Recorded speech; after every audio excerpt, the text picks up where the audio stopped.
Senhor nos ajude a continuarmos recebendo as bênçãos dele, não? Vamos ficar de pé para a leitura da Bíblia. Apenas o verso 3, verso 3 de Malaquias 4. E pisareis os ímpios, porque se farão cinza debaixo das plantas de vossos pés naquele dia que farei, diz o Senhor dos Exércitos. E pisareis os ímpios. Senhor, nós te damos graças, mais uma vez, como já foi agradecido aqui, por esse domingo abençoado, por mais essa maratona, incluindo esse trabalho externo de irmãos que vão treinando, evangelizando lá fora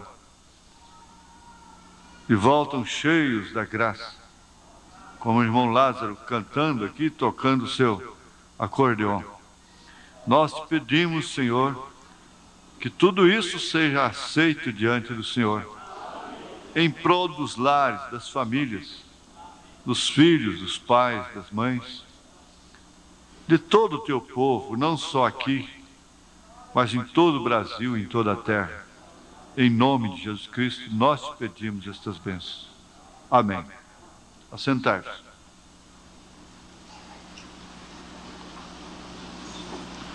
Seja Senhor, dono da sua boca, antes que se torne escravo de suas palavras. Dá para guardar, não dá? Seja Senhor, dono de sua boca, antes de que se torne escrava de suas palavras.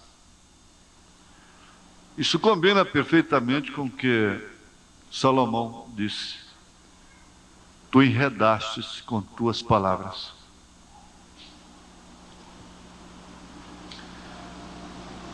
Agora, se uma pessoa quer ser abençoada,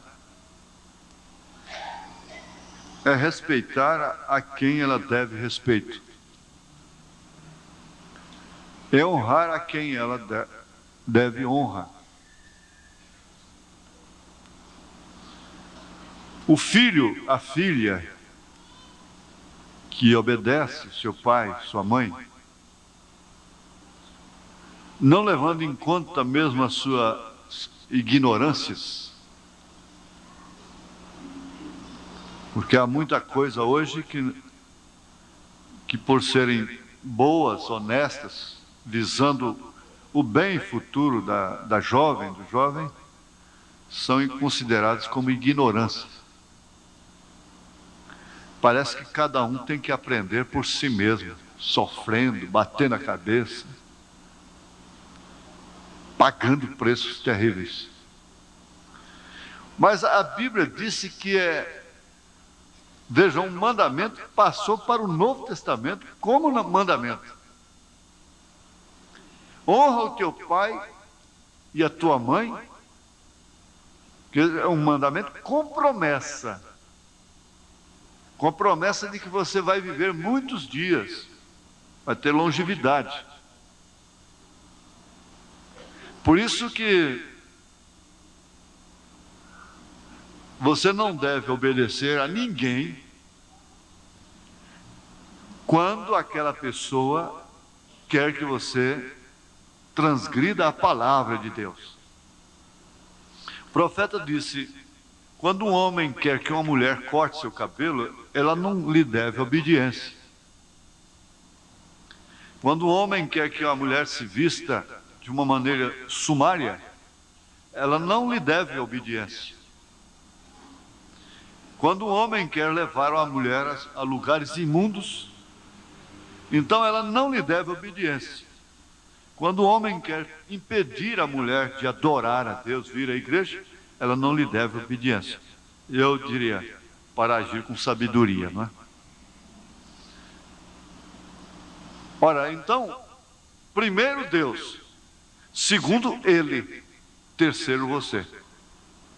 Primeiro Deus, segundo ela, terceiro você. Primeiro Deus, segundo sua família. Isto quer dizer, com as pessoas com as quais você tem responsabilidade. Agora, respeitar, deve-se respeitar a todo mundo, no trânsito, em todos os lugares. Há pessoas de aparência boa, no sentido moral, e mesmo pessoas de aparências más. Deve-se respeitar dentro de seus limites. Mas acontece o seguinte, que nós, às vezes, por termos mais liberdade, às vezes nós respeitamos mais os de fora do que os de dentro. Respeitamos mesmo por educação e às vezes até obrigados, porque pode trazer consequências sérias. Desrespeitar um estranho. Agora, desrespeitar o pai, a mãe, não traz consequências sérias? Traz. Traz sim. Eu diria à juventude, não se deixe envolver, meninos, não se deixe envolver por esse espírito de emancipação da criança, por esse espírito de emancipação dos jovens, da juventude. Não se deixe envolver por isso. Faça questão de ser velado pelo seu pai, pela sua mãe, tutelado. Porque, na verdade, na hora da dor, na hora que se bate com a cabeça no poste lá, a primeira palavra que você vai dizer é mãe, é pai. É de quem você vai se lembrar. E é engraçado que na hora em que a coisa sai errada lá fora, o próprio juiz, a própria lei, responsabiliza os pais. Quando se trata de menores.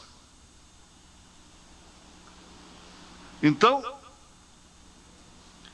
vamos voltar aqui ao mandamento. Isso foi tão agradável a Deus, que Ele fez um mandamento, que passou para o Novo Testamento.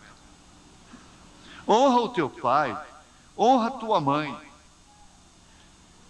Isso quer dizer, eu tenho até direito de fazer isso, mas em honra a meu pai, a minha mãe, eu não vou fazer. Você pode esperar que virá bênção para você. Você que às vezes já está até avançada em idade como uma moça, mas que honra sua mãe, que honra seu pai, fique sabendo, se é uma palavra profética, então que seja, ela é profética. Você vai ser recompensada. Deus vai te amparar antes que sua mãe morra, antes que seu pai morra. Você vai ficar bem amparado.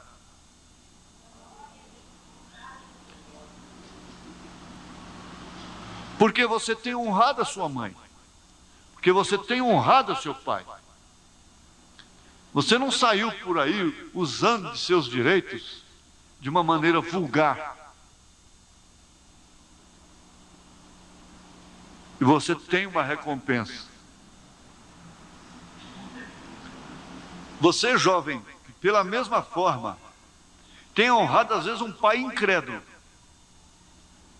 E quem sabe até bêbado, estúpido, e que não merece respeito. Deus tem uma bênção para você. Está analisado cientificamente. Ora, isso é análise de psiquiatras, de analistas.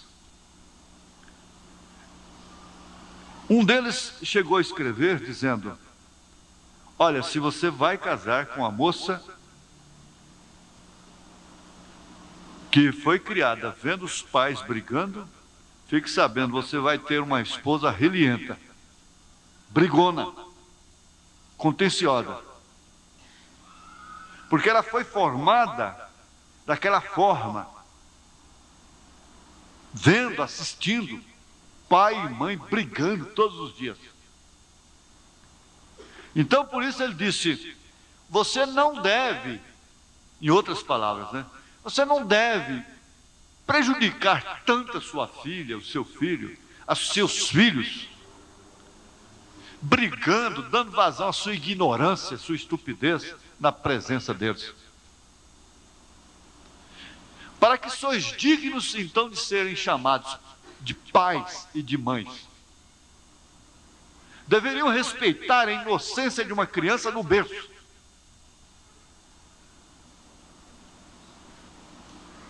Porque ele disse: aquela será uma moça histérica, será um rapazinho histérico, nervoso, porque foi criado vendo uma mãe histérica, nervosa, que tudo que é conseguido além das possibilidades do seu marido é através de contenda, de dores.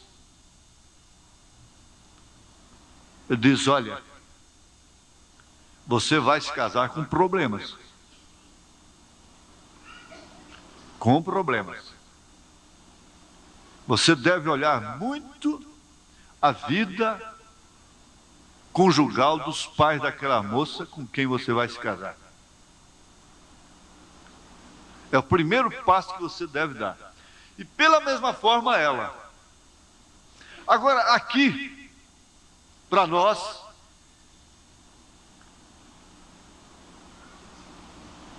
fugimos dessa lógica. Por quê? Porque nós entendemos que nós temos realmente muitas moças sofrendo traumas trazidos de sua criação. Muitos moços que trazem traumas trazidos de sua criação. Mas que eles superaram pelo poder da palavra. Eles encontraram na mensagem, na palavra, no evangelho, aquilo que não encontraram em casa. Então eu diria para ele: doutor, eu estou de acordo com você cabalmente. Ele responsabiliza os pais, em primeiro plano. E eu estou de acordo com ele cabalmente. Isso é lei, isso é natural, isso é lógica, vai acontecer. Agora, eu tenho encontrado, doutor, muitos outros, que ao ouvirem o que eu prego, falo com convicção, como João falou, como Pedro falou, como Paulo falou. Então eles chegaram a uma determinada conclusão seguinte: o meu lar não vai ser como o do meu pai com minha mãe. Vai ser contrário, vai ser diferente. Eles aprenderam, doutor, com a verdade. Eles puderam ver onde seus pais falharam. E por isso eles têm tudo para formarem um lar de uma forma diferente, contrária àquela daquele lar que ela foi criada, ele foi criado. Então ele dá o exemplo de uma moça que disse: olha, eu nunca vou me casar, porque ela tomou uma impressão que casamento era aquilo que ela tinha visto na vida de sua mãe e de seu pai. Ela pôs assim: eu nunca vou me casar. Se casamento é isso que eu vejo desde que eu me entendo por gente, eu não quero casamento. Casamento é uma desgraça.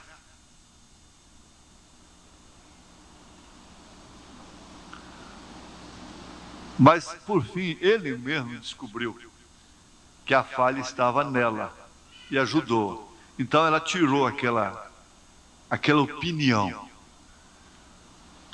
Por fim, você vai concluir que a falha não está em seu pai. A falha não está em sua mãe.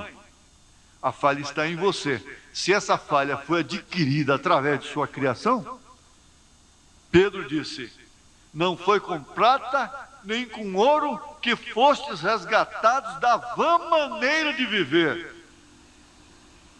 que herdastes como tradição de seus pais. É claro que Pedro estava se referindo até às boas coisas da lei, às tradições da lei. Mas essa escritura não teria nenhum sentido nesta hora para nós, no Novo Testamento, nós os gentios, que nunca vivemos sob tradição da lei, senão as tradições denominacionais. Então ela tem esse sentido. O que toda mãe convertida deveria sentar-se com seus filhos, com suas filhas, e aconselhá-las, dizendo: minha filha, você não é obrigada, meu filho, você não é obrigado a ter um lar como você viu o nosso. Você não deve ser aquilo que eu fui para seu pai, contenciosa, brigona, relienta, rixosa. O pai deve dizer para o filho: você não deve ser aquilo que você viu em mim. Eu não sei porque o assunto não é esse. Eu estou fazendo casamento, é? Agora vamos aqui. E pisareis os ímpios. A Bíblia quase queria dizer assim: e pisareis a impiedade, né?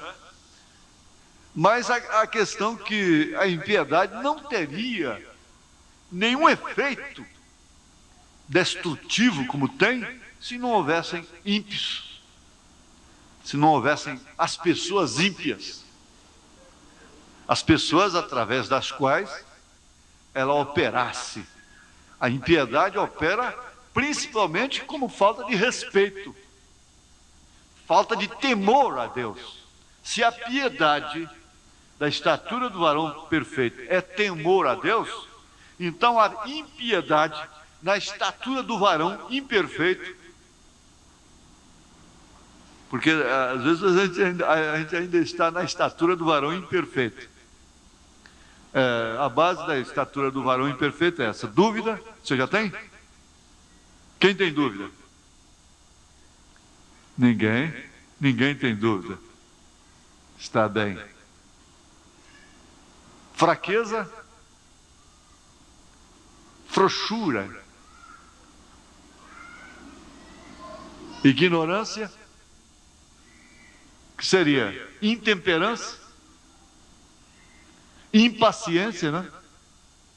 Impiedade e ódio fraternal.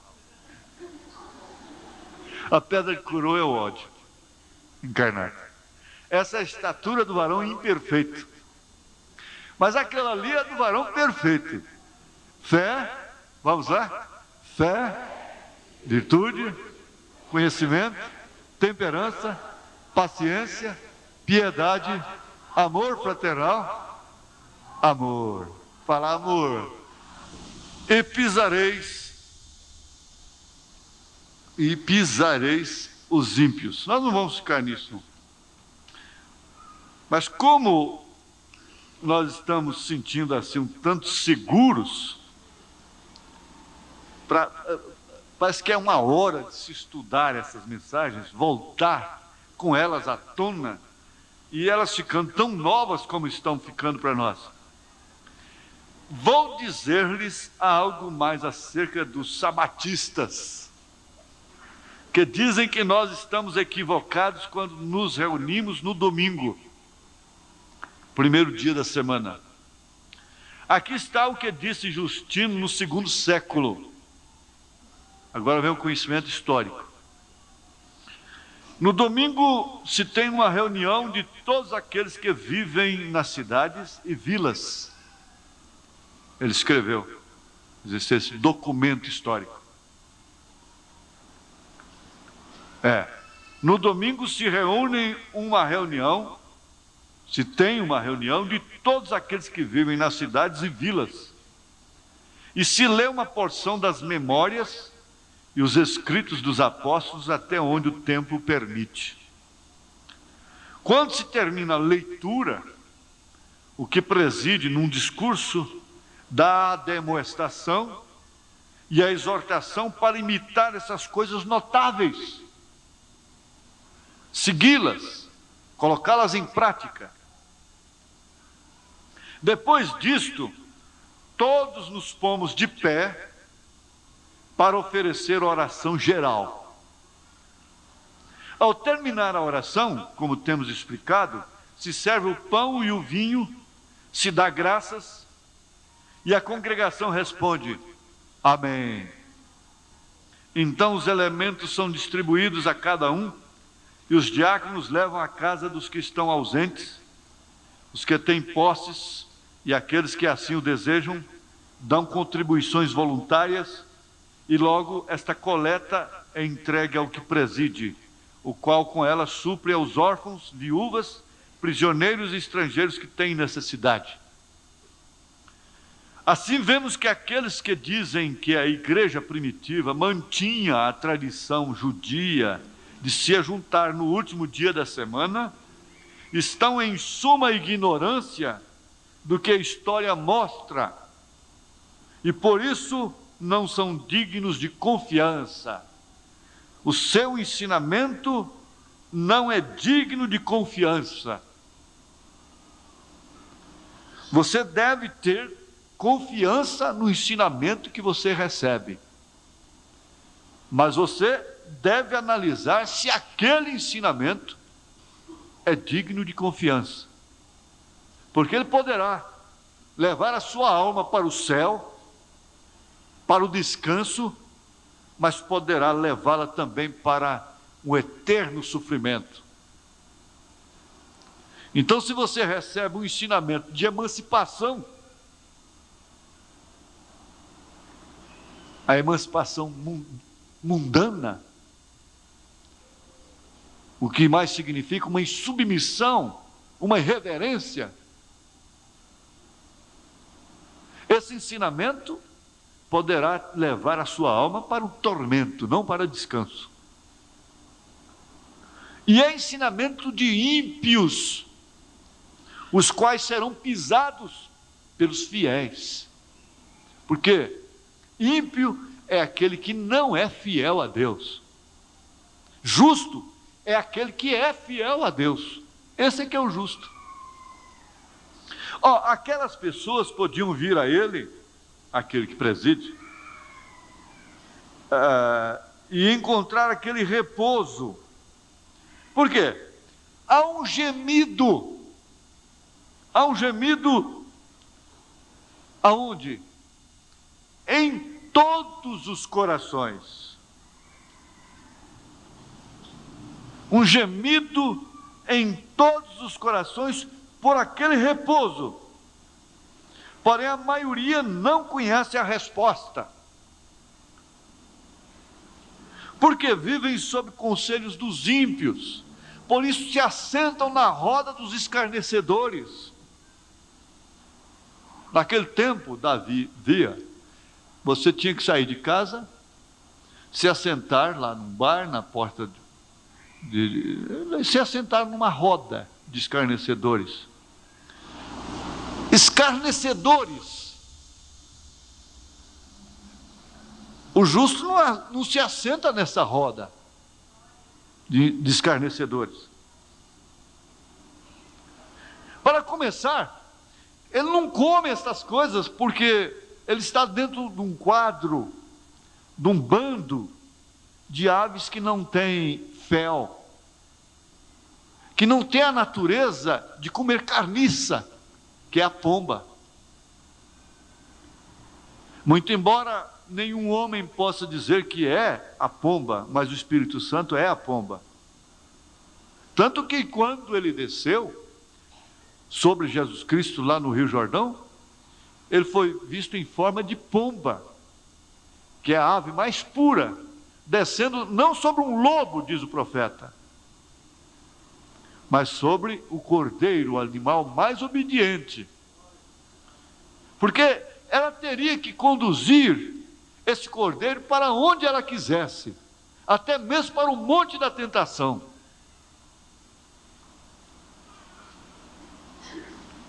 E era apenas com uma bicadinha, um toquezinho. Vamos lá, vamos ali. Não era insistindo, não era como o Davi disse, não seja como a mula que precisa de um freio na boca, ferro na boca, puxa para cá, puxa para lá, puxa para cá, é para cá, minha filha, é para cá, meu filho, é para cá, mulher. Não. É apenas um toquezinho no coração. Ele obedecia. Jesus nunca faltou com respeito para com o Pai. Mesmo sendo abandonado por Ele. Se o seu pai te abandonou, minha filha, Deus não te abandonou. E lá quem abandonou Jesus foi Deus. Por causa de você.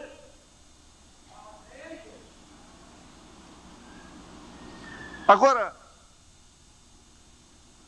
o ímpio, os filhos das trevas são mais prudentes do que os filhos da luz. E eles trabalham, eles engenham. Você sabe que se não fosse o ímpio, nós não teríamos uma orquestra. Nós não teríamos esses instrumentos, nós não teríamos órgão, nós não teríamos piano, nós não teríamos guitarras, nós não teríamos violinos. Se não fosse o ímpio, nós não teríamos essa câmera, não teríamos esse microfone, não teríamos esse linho, não teríamos carro, não teríamos telefone, não teríamos televisão. Não teríamos nada disso, não teríamos nem óculos. Nós estaríamos ainda na era primitiva, acendendo fogo com pedra.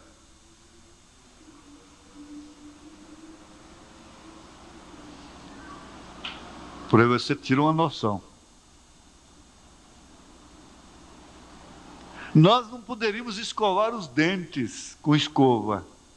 Não teríamos pasta de dente.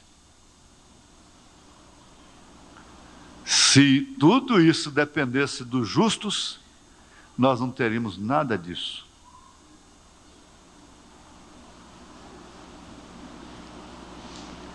Agora, por outro lado, se o mundo não tivesse esse povo de Deus, ele também já não existiria mais.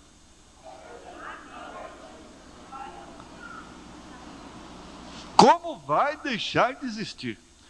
Toda essa civilização vai sucumbir, será soterrada, vai virar cinza. O vidro volta lá para a sua fonte de origem. O ouro vai voltar lá para a fonte de sua origem. O diamante vai sair dos pescoços, dos anéis, vai voltar lá para a sua fonte de origem. Tudo que é da terra voltará para a terra. O ferro, o níquel, o bronze, tudo. Bem como tudo que é do céu voltará para o céu. E vem habitar a terra. Agora, isso é sem dúvida alguma uma vitória. Uma vitória sobre o poder mundano. Não importa o quanto ele tenha feito, mas ele sempre foi a árvore da ciência do bem e do mal. Haverá sempre um gemido em todos os corações por aquele repouso, mesmo tendo aviões, jatos. Você sai daqui, viaja para São Paulo, toma um jato ali, um avião desse, um Boeing, com 1h10, você está sobrevoando a capital de São Paulo. Você vai de ônibus, gasta 16 horas, 14 horas, 13 horas. Você vai de carro próprio, talvez gaste menos se chegar lá. Mas tudo bem. Houve um tempo que levava meses para fazer uma viagem dessa. O sal, o açúcar, o querosene vinha em carro de boi. Até aqui. Até Goiás. Levava meses. Houve esse tempo, na verdade. Mas o que eu quero dizer é o seguinte: muito embora tenha se evoluído como se evoluiu, podendo fazer Brasil-Nova York daqui a uns dias, num avião que vai fazer isso com 2 horas de voo. 2 horas de voo, isso é um absurdo. Sim, 2 horas de voo. E você não pode duvidar. Casas com todo conforto. Nós não conhecemos o que é conforto. A pessoa que tem mais conforto aqui em sua casa não sabe o que é conforto em relação a casas que têm conforto, apartamentos que têm conforto, piscinas, telefone na piscina, telefone no banheiro, telefone na cozinha, televisão em cada lugar, e sauna, e tudo que você nem pensa. Conforto de todas as formas. Mas sempre haverá um gemido no coração. Ontem eu vi numa concessionária muito poderosa, uma empresa muito rica, o seu proprietário, que eu conheci há alguns anos atrás, subindo uma escadinha para sair num salão assim. Aquele espacinho miúdo assim, ó. Subindo a escadinha, sair no salão. O proprietário, o dono. E eu pensei, eu falei com a moça, esse é o senhor fulano? Ela disse, é. E eu pensei comigo, meu Deus, deve ser doído para uma pessoa dessa. Deve ser doído demais. Esse homem deve ter um gemido no seu coração. Tanto dinheiro, tanto recurso, tanto poder. Mas cada dia que passa, você sabe que o homem, quando alcança certa idade, um dia faz diferença demais para ele. O jovem não faz questão de 1 ano, 5 anos para ele, não faz diferença. Mas vai chegar a idade que 5 anos para você vai fazer diferença. 1 ano vai fazer diferença. Então você vê no semblante da pessoa. Ele não pode mais gozar de nada. Eu conheci um outro super milionário que ia para o Araguaia, tinha campo de aviação preparado para ele na margem do rio. Mas por fim, antes de morrer, ele ficou 5 anos recluído, sem poder nem se mobilizar, nem de avião, nem de forma alguma. Vendo o que ele possui, vendo assim na mão, mas cada dia sua vida se esvaindo.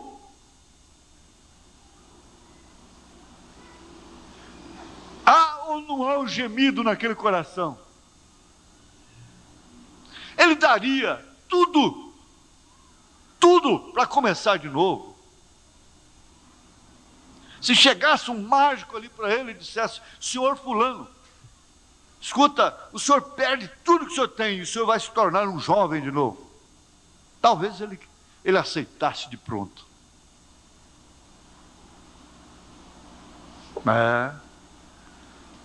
Não é assim como se pensa ter as coisas. Elas são muito boas e nós tomamos cuidados excessivos até delas, mas chega um dia que elas ficam todas para lá.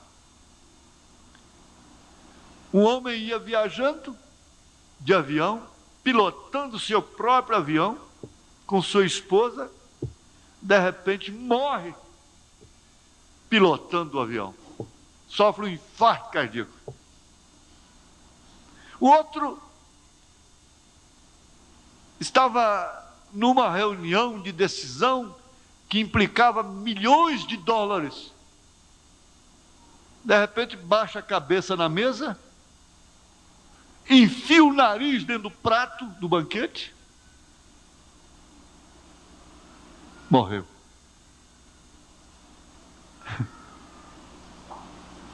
Não há segurança. Não há. Essa dimensão foi construída, planejada, simplesmente como uma subestação. Você está aqui de passagem. Se você for pobre, feia, feio, casado, feliz ou infeliz, solteirona, solteirão, tendo família boa ou não, tudo vai passar. É uma subestação. Você não vai ficar aqui. Amém? Há um gemido em todos os corações, em todos. E a própria natureza está gemendo. Ora,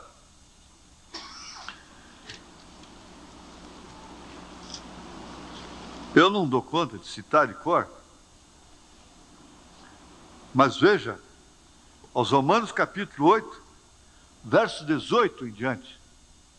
Porque para mim tenho por certo, veja que segurança, Paulo dizendo, porque para mim tenho por certo. Você pode dizer a mesma coisa? Porque para mim tenho por certo, que as aflições deste tempo presente não são para comparar com a glória que em nós há de ser revelada.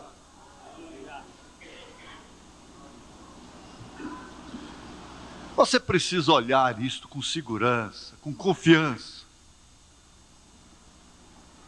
a respeito de si mesmo, a respeito dos seus queridos, a respeito das irmãs e dos irmãos que você acha que são errados.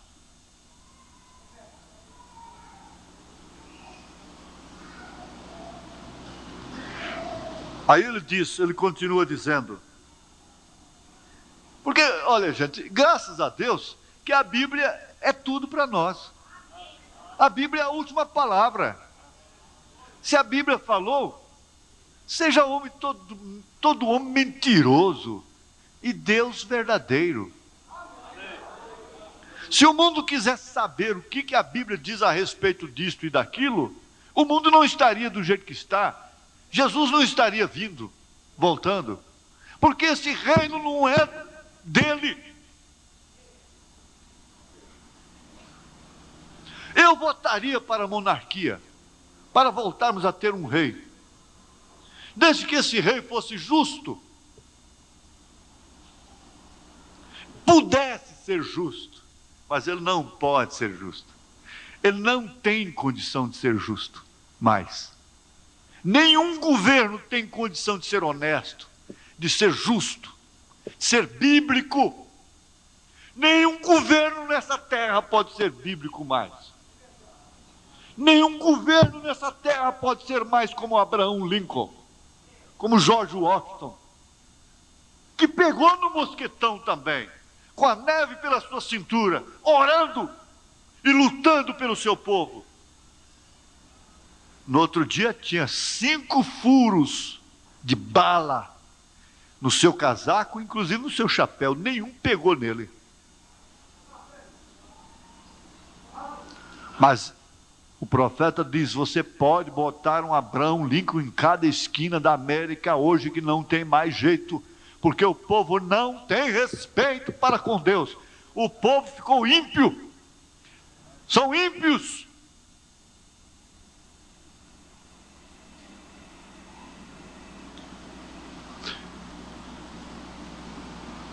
Ora, se nós simplesmente gemendo não damos conta de mais nada, de que forma estaria o ímpio?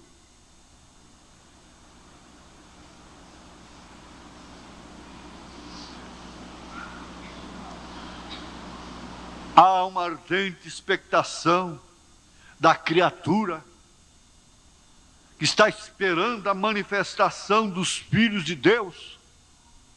Eu creio particularmente, isso é particular meu, que essa manifestação dos filhos de Deus inclui a ressurreição dos filhos de Deus, a primeira ressurreição. Particularmente. Porque a criação ficou sujeita à vaidade, não por sua vontade, mas por causa do que a sujeitou, na esperança de que também a mesma criatura será libertada da servidão, da corrupção, para a liberdade da glória dos filhos de Deus. Porque sabemos que toda a criação geme e está juntamente com dores de parto.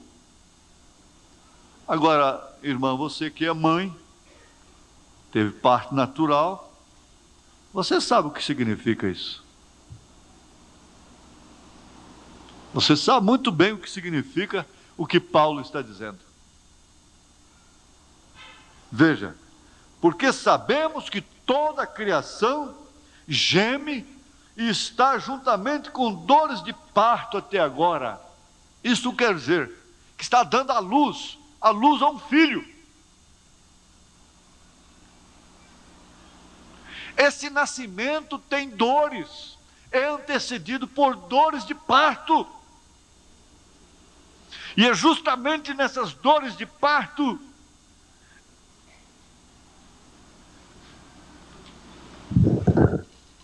aqui nós encontramos, veja, na mensagem dores de parto, parágrafo 10. Porque tu tens escolhido este caminho estreito, o caminho difícil, tu tens andado pela tua própria escolha, tu tens tomado a decisão precisa e correta, e é o meu caminho, porque nestes momentos de decisões, uma vasta porção dos céus espera por ti. Que gloriosa decisão tens feito, e isso por si mesmo é o que fará cumprir a tremenda vitória no amor divino.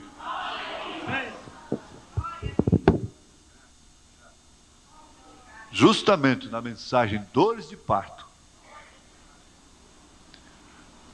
essas dores que um pai e uma mãe vêm representar aqui, dores na família, as dores que as moças estão sofrendo, porque elas estão sendo agredidas também,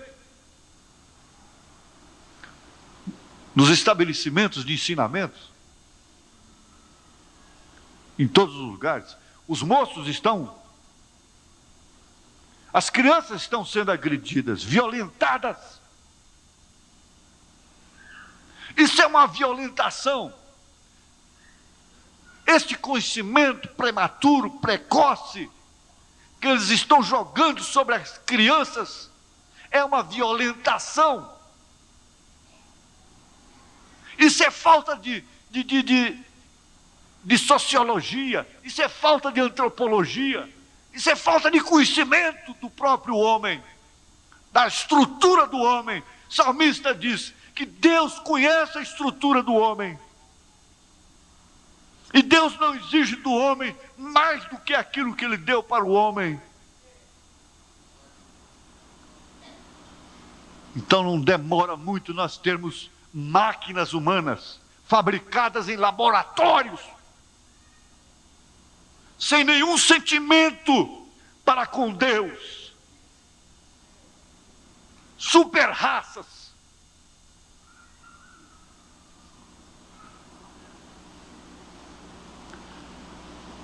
Vocês têm que saber, jovens, vocês têm que entender que vocês estão enfrentando leões, como Daniel, como Sadraque, Misaque e Abednego. Não para ser aqueles afeminados, tutelados por mulheres e coisa e tal, guardados aqui, cerca dali, Jesus, Jesus, e põe a mão na cabeça e coisa. Não, não é isso. Para serem soldados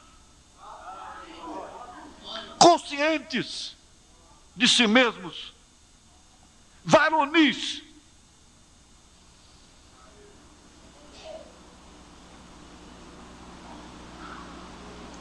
A igreja precisa de ter uma consciência que ela está na maior batalha jamais pelejada. Nós não temos por que pensar em a batalha de Armagedon. Ela não é para nós. Ela é uma batalha política religiosa. E nós não estamos nisto. Jesus disse, se o meu reino fosse deste mundo, os meus pelejariam por ele. Mas não é. Não é. Ele disse calmamente, ele disse para o governador, quando ele disse, você sabe que eu posso te libertar? Eu disse, que é isso? Meu pai, eu poderia rogar agora, e meu pai me enviaria aqui uma miríades de anjos, milhares de anjos. Um anjo só acabaria com aquele povo todo. Agora, miríades de anjos, que era o poder romano, que estava sujeitando os judeus naquela hora. Se Deus quisesse, se o seu reino fosse para ser estabelecido, então, como os judeus pensavam que o Messias viria numa escada de ouro, desceria com força política e os libertaria do poder romano, não era assim. O meu reino não é deste mundo. Se o meu reino fosse deste mundo, os meus pelejariam por ele. E, concluindo, e venceriam, teriam tomado as rédeas. Às vezes eu chego a me imaginar, eu, presidente da República, eu faria tantas coisas como mudaria esse país dentro de 6 meses. Mudaria de água para vinho.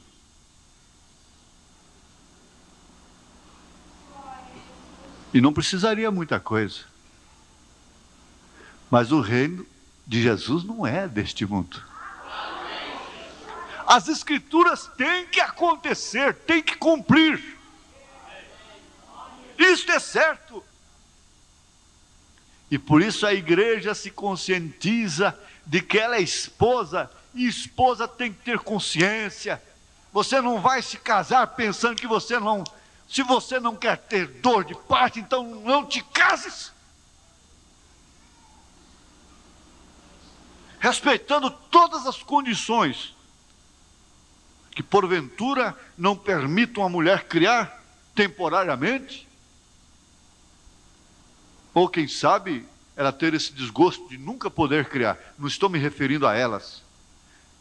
Mas, se você não quer ser mãe, se você não quer sofrer dor de parto, se você não quer perder forma de corpo, não te cases. Fique como a igreja mundana. A igreja não quer Jesus como sua cabeça. Ela está emancipada, ela é dona de seus narizes. É a emancipação da mulher. Emancipação da mulher. A mulher emancipada é a cristã. Esta é emancipada. Graças a Deus, vocês são emancipadas. Graças a Deus, sim, vocês são.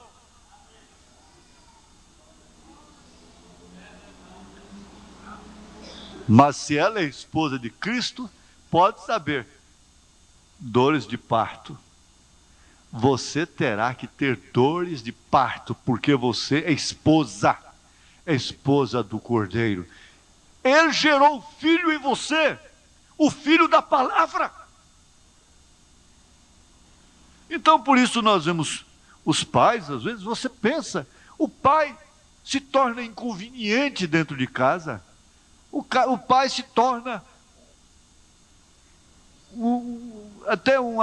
parece que é um antídoto da felicidade. Se ele quer o bem dos filhos, elas dizem assim: meu pai é careta. Elas dizem assim, porque elas aprenderam com aquelas mascadoras de chiclete, irresponsáveis. Careta, meu pai é careta. Mas vamos adiante. Não é somente a natureza que está gemendo, e não só ela, mas nós mesmos, que temos as primícias do Espírito, também gememos em nós mesmos, esperando a adoção, a saber, a redenção do nosso corpo. Ela virá. Você sabe de uma coisa? A esposa verdadeira, casada realmente, que tem um marido que corresponde, no qual ela confia, o que ela espera dele acontece. Para começar, ela não exige nada dele que esteja além de suas possibilidades. Ela não o crucifica para ter carro, para ter casa, para ter vestidos caros, para nada disso. Ela não o crucifica. Ele tem prazer de vê-la bem vestida, bem calçada, bem cuidada, bem apresentável. Ele tem prazer nisto, de ver suas filhas bem vestidas. Todos os pais têm esse prazer. Eles trabalham para isso. Eles vivem para isso.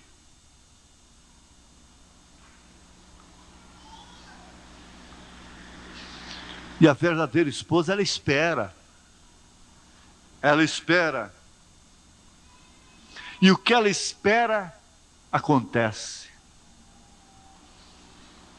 Ele diz: olha, eu vou para o trabalho, eu vou em tal viagem, eu vou assim, eu volto tal dia, coisa e tal. Ela espera. Ele não é aquele tipo de pessoa que sai de casa e não dá nenhuma satisfação, não sabe que dia que volta, não avisa. Não, ele não é assim. Ela espera. E o que ela espera, acontece. Você acha que aquilo que a igreja de Jesus Cristo, como esposa de Cristo, veja, você sabe o que é ser esposa de Jesus Cristo? Ora, gente, o que ela espera é porque Ele prometeu. Ela não espera em coisas que Ele não tenha prometido. E Ele prometeu voltar. Ele disse: na casa de meu pai há muitas moradas, e eu vou vos preparar lugar, e eu voltarei para vos buscar, para que onde estiveres, vocês também vão estar. Ela espera como a prima órfã esperou. Ela crê em sua palavra, muito embora às vezes gemendo, sofrendo, chorando, soluçando. O seu coração também está gemendo. Todos os corações estão gemendo. Há um gemido. O mundo está gemendo.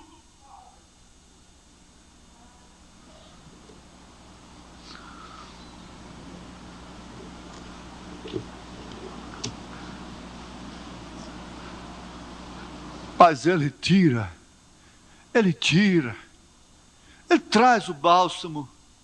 Você conhece a história daquela mulher estéril que era Ana? E ela gemeu por muito tempo, O seu coração gemia, dia e noite, por causa de um filho. Ela era humilhada pela sua antagonista, sua competidora, a outra esposa de seu marido, Penina. Porque Penina dava-lhe muitos filhos e ela, porém, não deu nenhum filho para Eucana até então. E ela enfrentava aquilo. Você precisa medir as coisas. Que Deus enfrenta a ortodoxia, quer dizer, a igreja ortodoxa. Ele tem que cuidar dela. E a igreja gentílica. Salomão disse que é melhor você morar num rancho de sapé, na nossa linguagem, comendo uma moitinha de cebola com salsa, do que estar numa mansão com uma mulher reixosa. Ter uma mulher é custoso demais. Agora, ter duas em competição, uma lhe dava filhos e a outra não. E é justamente a que ele mais amava é que era estéril. Veja só como ela gemia. Ela era humilhada. Mas um dia ela foi no culto, como você veio hoje. Ela foi no templo, como você entrou aqui alguma vez. Tem entrado algumas vezes, ou todas as vezes. E ela começou a orar, mas só mexendo com seus lábios. Ela não soltava a voz. O seu coração estava traspassado. Nós temos hoje um medicamento que às vezes quem tem que se prevenir contra infarto tem que carregá-lo no carro, deixar na cabeceira da cama. O sustrate. Dá aquela pontada no coração, bota o sustrate debaixo da boca, da língua, aliás, para tirar a dor do coração. Mas ali não tinha sustrate, não tinha nenhum remédio para tirar aquela dor. Aquele gemido estava lá dentro. Era impregnado na sua natureza, na sua maneira de ser, na sua constituição.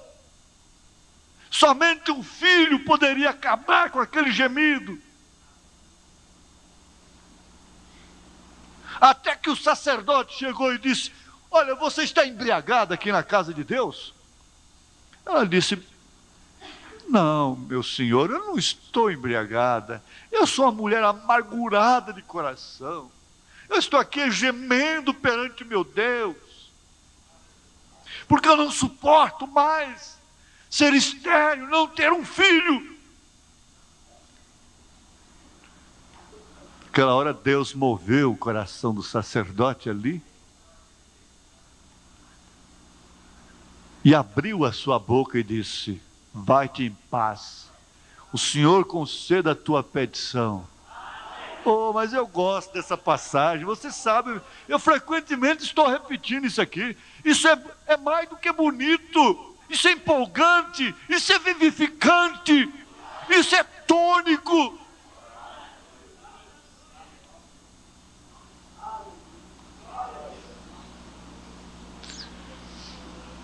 Ela saiu dali, diz a Bíblia, o seu semblante mudou.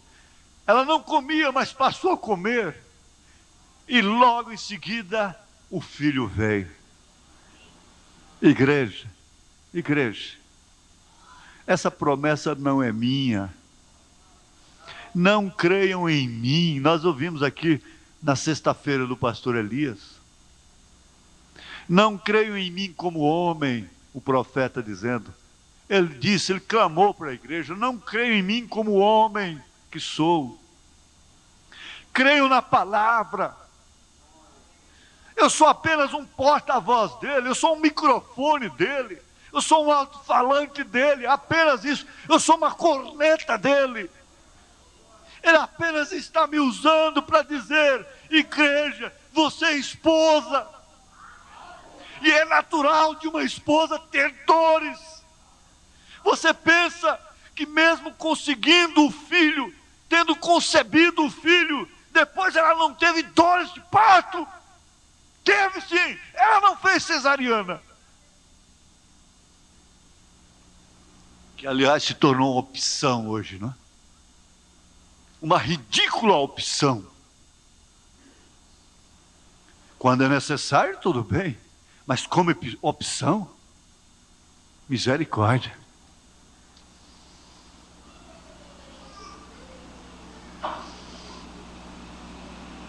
Você já concebeu, igreja?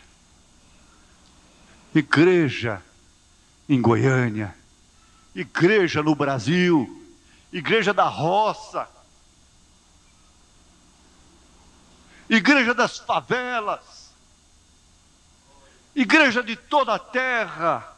Você já concebeu a mensagem, a palavra? Você está grávida?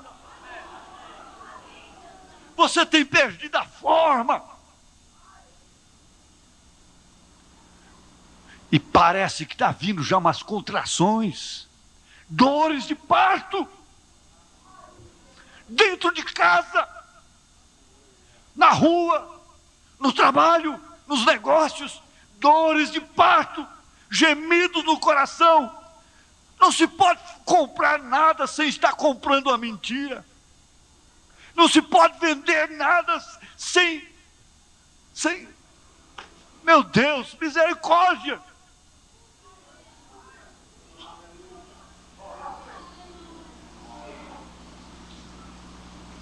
Há um gemido em todos os corações por aquele repouso. Como gostaria de descansar a minha alma. Como gostaria de repousar.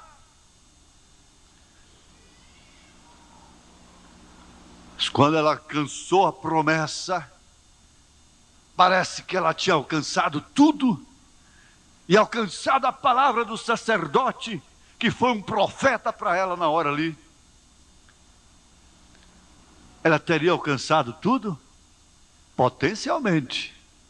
Aquilo estava nela, mas ela enfrentaria ainda as dores de parto. Eu tenho que admitir que Deus mudou a mensagem. Eu parei nesse gemido e não vou ter tempo para ir até onde nós íamos ver a igreja pisando com suas plantas dos pés sobre a cinza dos ímpios, sobre a cinza da impiedade,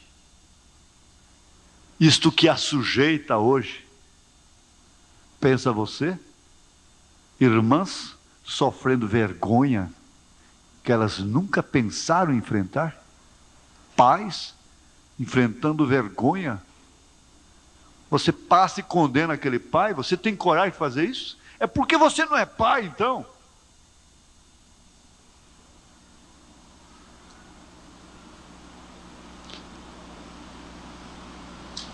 Você vai esmurrar? Você vai quebrar a boca? Você vai pegar uma jarra, um vaso, uma cadeira e quebrar na cabeça de sua filhinha? Você vai fazer isso? Você vai pegá-la, estrangulá-la e jogá-la lá na rua?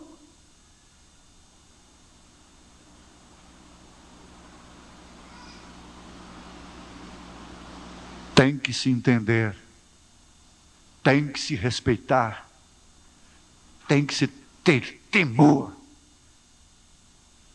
Temor. O cavalo lá no campo, ele se encolhe, como minha mãe dizia, põe o rabo entre as pernas. E cai temor sobre ele quando está relampejando e chovendo forte.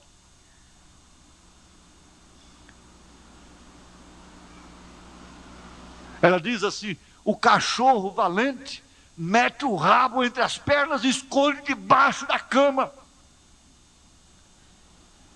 Mas o homem se torna mais agressivo e mais irônico O homem passa mais a blasfemar e gracejar em seus programas, gracejando com a verdade, rindo e dançando dentro do Titanic da era. Quando o mundo está com o estupim curtíssimo, quando você vê esses programas das pessoas engargalhadas, críticas, zombando do temor, zombando da honestidade, lembre-se disto. Há uma hecatombe. Foi profetizado um grande terremoto que vai sacudir toda a terra, e eles já estão preparando bombas para ver se desvia um enorme meteorito, uma bola, uma coisa esquisita que vem viajando aí contra a terra. E eles já estão fabricando bombas para ver se desvia, para evitar esse impacto que ele vai causar na terra. Será que eles vão conseguir? Se isso foi aquilo que Deus planejou para sacudi-la mais uma vez, conforme o profeta diz, em seu apelo dramático, não haverá bomba que vai desviar aquilo da terra. Não haverá. E você quer saber de uma coisa? Tem hora que dá vontade na gente, é que tudo aconteça logo. Dá vontade sim. Porque eu sei em quem tenho crido. Você sabe em quem tem crido. Você sabe também. As nossas meninas sabem, sim, elas sabem. Elas sabem, eles sabem, os meninos sabem. Aleluia, aleluia. Mas eu sei em quem tenho crido. O gemido saiu do coração de Ana, e o Samuel veio. O gemido deixará o coração da igreja, e o Filho Jesus Cristo se manifestará. Aleluia, glória a Deus, aleluia. Parece que ficou assim, é tão belo, não é, irmã Márcia? É tão belo pensar nisso. É tão belo, é tão bonito ter certeza disto. Por quê? Por quanto se compraria esta certeza? Dólares? Por quantos $1000 custa a certeza? Certeza. Dinheiro nenhum do mundo paga, nem o mundo todo paga. Não se compra essa certeza. E não creia em mim como homem, creia no meu ofício. O que pediria eu a essas alturas? Eu não poderia falar a não ser a mesma coisa. Não creia em mim como homem, como pessoa, que você vai se decepcionar. Não faça de mim nada mais do que aquilo que sou, um homem. Mas creia nesse ofício. Você tem feito muito bem em respeitá-lo. Você respeitando esse ofício, você está respeitando a Deus.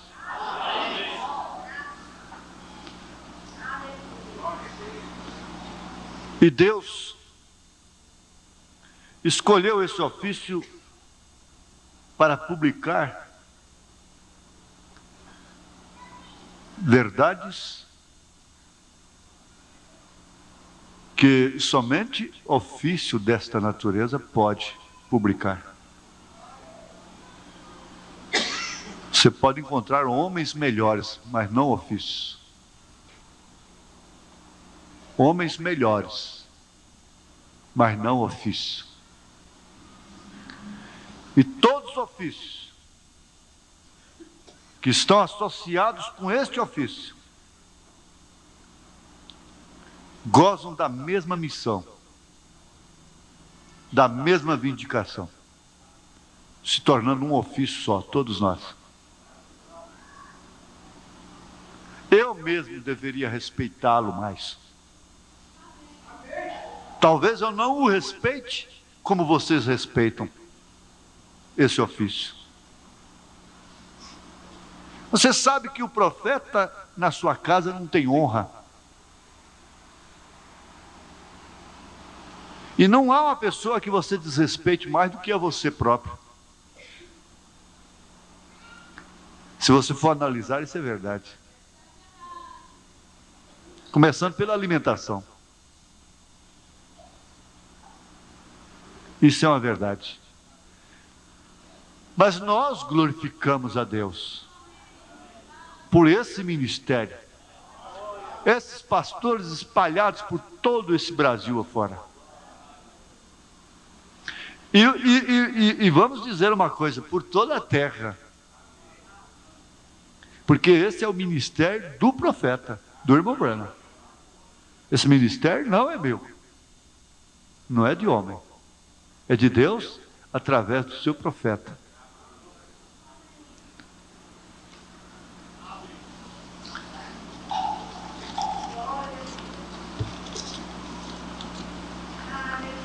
O que nós precisamos é de misericórdia. Né? Mas essa misericórdia já veio. O que nos resta é imitarmos. Nós devemos imitar alguém. O que acham vocês? Nesse caso da misericórdia, qual mulher que deveria ser imitada na Bíblia? As irmãs podem responder? Hã? No caso da misericórdia, Raabe. Ela pediu misericórdia, alcançou misericórdia e ficou debaixo da misericórdia. Amém? Então, muitos momentos, tristezas, gemidos no coração, sombrios. No mundo a gente tem que passar, realmente. É nesta hora que o crente implora ao Senhor Jesus: misericórdia, Senhor, tem de nós.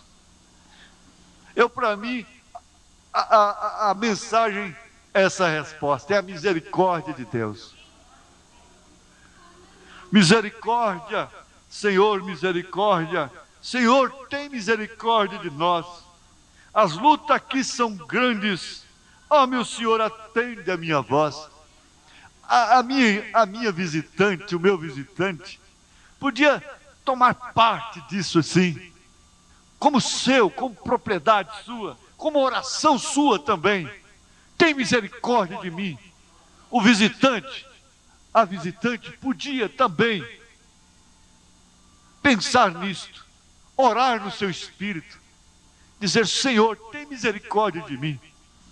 Há quanto tempo estás a conhecer o que acontece dentro de mim? Você acredita que Ele conhece o que acontece dentro de você? Você acredita que Ele conhece os seus gemidos? E às vezes a maior dor que você tem é decepção consigo mesma. Às vezes não, é assim. Não é com seu pai, não é com sua mãe, não é com a irmã, não é com o irmão, não é com o pastor, não é com o diácono, é com você mesmo.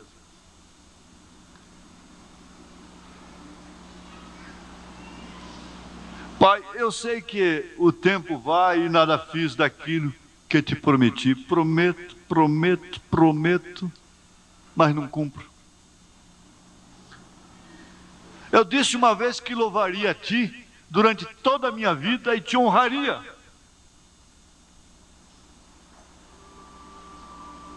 Em prazer, na hora de prazer, na hora de abundância, de escassez, em dias bons, em dias maus, eu louvaria a Ti. Porém, o que eu fiz foi chorar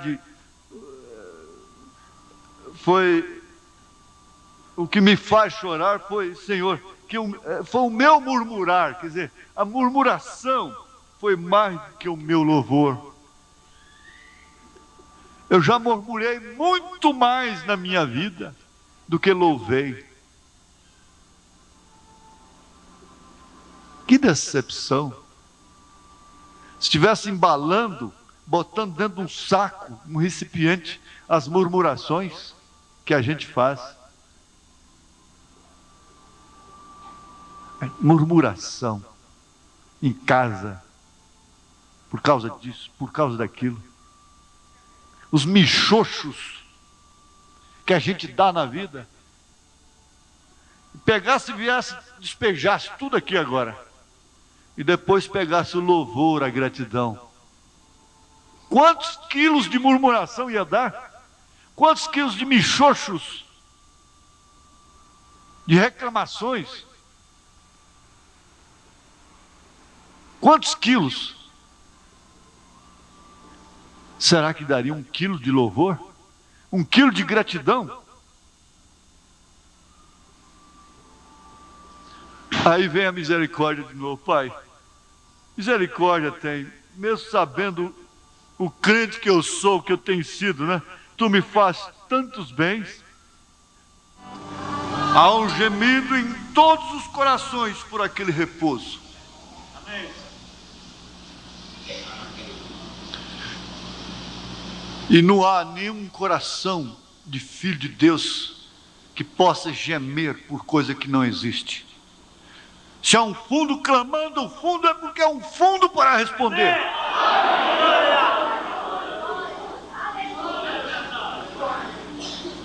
Eu não tenho vos vendido o evangelho meu. Nós não temos vendido o evangelho nosso. Nós temos pregado o evangelho de Jesus Cristo. As promessas de Jesus, que se algum dia você for para um hospital, ficar sozinha lá, com câncer, seja o que for, e ninguém te visitar, Ele está lá com você. Ele está com você, em qualquer lugar. Você não tem aonde esconder dele. Davi disse, se eu subisse lá nos altos e fizesse o meu ninho lá nas estrelas, lá ele me veria. Se eu fizesse lá no fundo do mar, ele me veria. Isso quer dizer, ele estaria comigo.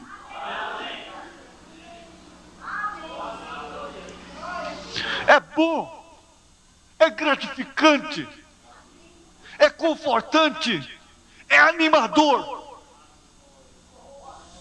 É animador, é gratificante. Anunciar o evangelho que a gente sabe que não é da gente, não foi manufaturado em seminário,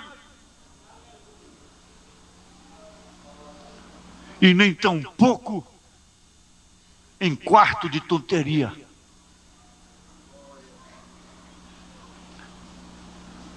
Eu creio no meu ofício. Aleluias. Deus vivo está aqui, vendo o gemido de cada um. O que Ele está pedindo é apenas coragem para você receber o que Ele tem para te dar. Coragem. Coragem para receber o que Ele tem para você. Coragem.